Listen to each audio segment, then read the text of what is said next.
Peggy 18.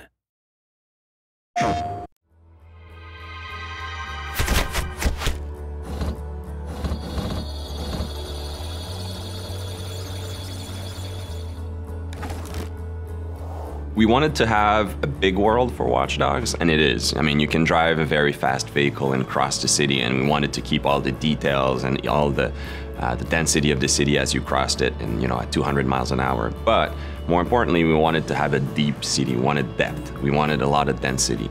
If you go in any street corner in Chicago or in a major city, there's a lot of things happening around you, and we want to preserve all of that within Watch Dogs. Make sure that the city reacts to everything you're doing, and that we preserve that detail that is so unique to a modern city in North America. So at the heart, it's the same game's vision, right? We're starting from a vision, and then Disrupt is a very scalable technology, very scalable game engine. So what we're doing is we're preserving the game experience, but if you play Watch Dogs on the PlayStation 4, we want to make sure that we use all of the console's capability. So all the game spiller we're able to make longer and stronger. All of the details in the game we're able to push forward. We have more details, more immersion. We're able to increase connectivity, increase the density of things. So it's the same game experience, but basically magnified on the PlayStation 4.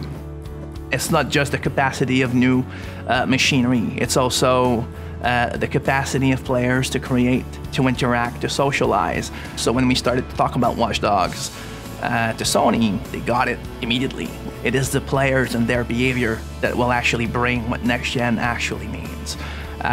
We're starting to make a machine that has to acknowledge how our society works, how our people interact with each other, how they play with each other. One of the things that we realized when we look at the PlayStation 4 is I think a lot of the things driving decisions for Sony were in line with some of the decisions that we were taking on Watch Dogs. I mean, Watch Dogs, one of our core pillars is connectivity. The first layer of it is the main character can connect to his whole environment. He can control the city, hack into any computer.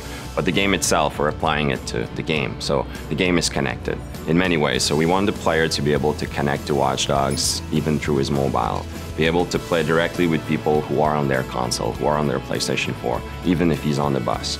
Basically being able to be attached to our game world, even when he steps out of the living room. We are definitely in Watch Dogs exploring very new way of expressing what online could be, what it means to be connected, especially in a game where connectivity is at the heart of it. We want the player to be surprised when he meets other players. We want him to be able to go from single player to multiplayer without having to go through a lobby, to menus, to various game settings.